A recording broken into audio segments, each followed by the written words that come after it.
I can still hear the clinking of wine glasses and the hollow laughter echoing around that Thanksgiving table. The crystal chandelier above cast soft shadows across familiar faces, faces that hadn't set foot in my cafe in over 3 years, despite it being just 4 blocks from the family firm. Emma, my sister Sophia's voice sliced through the polite hum of conversation. Tell everyone your big news. I didn't look up right away. I already knew what was coming. There she sat, flawless in her tailored designer suit, her diamond engagement ring catching the light like it knew it had a spotlight. That look on her face, the one that always meant she was about to remind everyone why she was the family's golden child, was unmistakable. I made senior partner, she announced, radiant, youngest in the firm's history. Cheers erupted, Mom beamed, Dad raised his glass in a proud salute. To Sophia Harrison, he declared, carrying on the Harrison and Associates legacy. I took a slow sip of my wine, letting their applause wash over me. No one here knew about the stack of contracts waiting on my desk, or the new multi-million-dollar deal I'd inked that morning. To them, I was still just the underachieving sibling with a cute little coffee shop. And what about you, Emma? Aunt Patricia turned toward me, her smile dipped in condescension. Still running that little cafe? The Wild Vine Cafe, I said gently. Yes, still running it. Sophia laughed, sharing a look with our cousin Diana. You know there's always a place for you at the firm, if you ever want a real job. I stirred my mashed potatoes, remembering the handshake that morning with one of the city's biggest developers. The contract I signed, worth more than Sophia's annual bonus, but they didn't need to know that, not tonight. It does well enough, I replied. Well enough to cover the rent, I hope, Mom added, brows knitting. Downtown isn't cheap. I nearly smiled. If only she knew. I owned the building, and the one next to it, and most of the block. I manage, I said. Sophia launched into a blow-by-blow of her latest courtroom triumph, something about a corporate merger and a contract loophole. Mom and Dad hung on her every word, just like they always had. Sophia had always been the blueprint, straight-A student, Ivy League law school, clerkships, the family firm, everything planned, polished, perfect. And me? I was the detour, the one who turned down law school for culinary school, the one who spent her trust fund on a rundown cafe instead of a condo with a doorman. I just wrapped the Anderson acquisition, Sophia was saying now, caught a loophole their legal team completely missed. Mr. Chen was blown away, he's moving all his business to us. I kept my expression blank. James Chen, if she only knew who really controlled his real estate empire. Later, while drying wine glasses in the kitchen, Mom cornered me. I just don't get it, she said softly. You're brilliant, Emma. You could have had everything Sophia has. Why waste your life making lattes? I paused, towel in hand, thinking about tomorrow's agenda.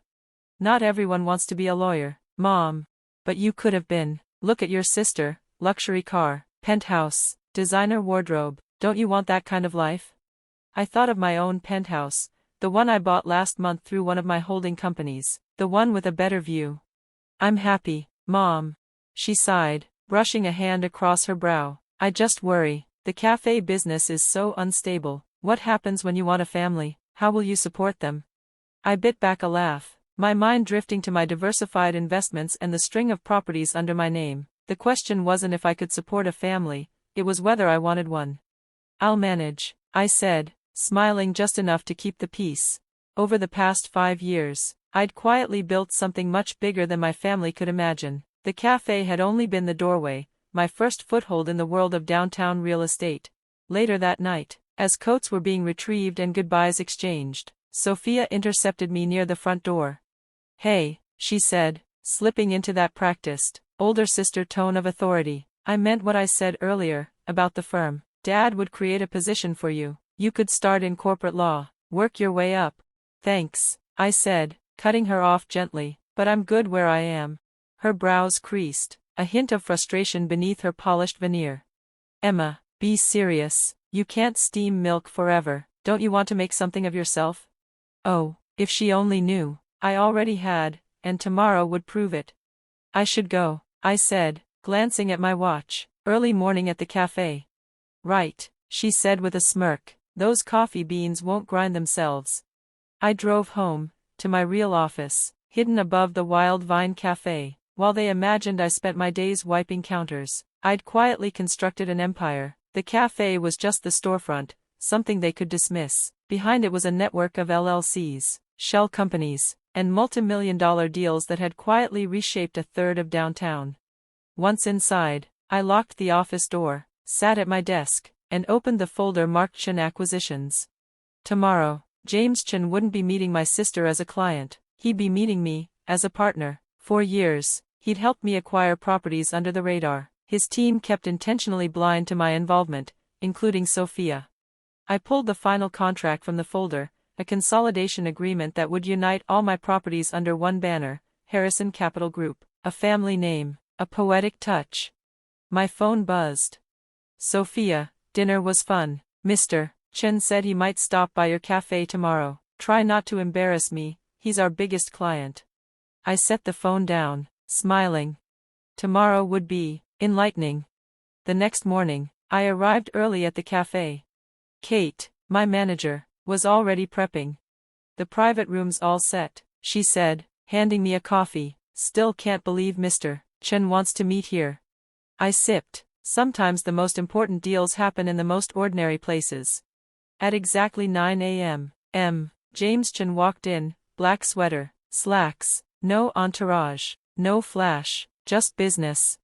Good morning, Miss Harrison, he greeted with a warm nod. Then, loud enough for others to hear, can I get a vanilla latte? I stepped behind the counter and made it myself, our little routine, perfected over years. No one ever guessed that those casual lattes had accompanied some of the biggest real estate deals in the city. The bell over the door chimed again. Sophia. Briefcase in hand, her heels clicking across the floor, she froze slightly when she saw him.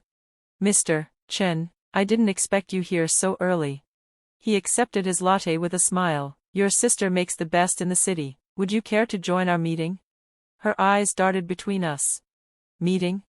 Yes, regarding the downtown development project, he said, gesturing to the private room in back. Shall we? I saw it in her face, the calculation, the confusion. She followed anyway, instincts and pride dragging her along. Inside, the room was warm, minimal, and purposeful. A table, comfortable chairs, a single camera discreetly positioned in the corner. James set down his drink and produced a thick contract. I'll need a witness, he said. Your sister would be perfect. Sophia hesitated. Emma, she's not involved in legal matters. James looked up. On the contrary, she's central to them. I took my seat, at the head of the table. Actually, Sophia, I said calmly, you're the one who's not necessary here, but since you're already in the room, you might as well witness something interesting. Before she could respond, the door opened again.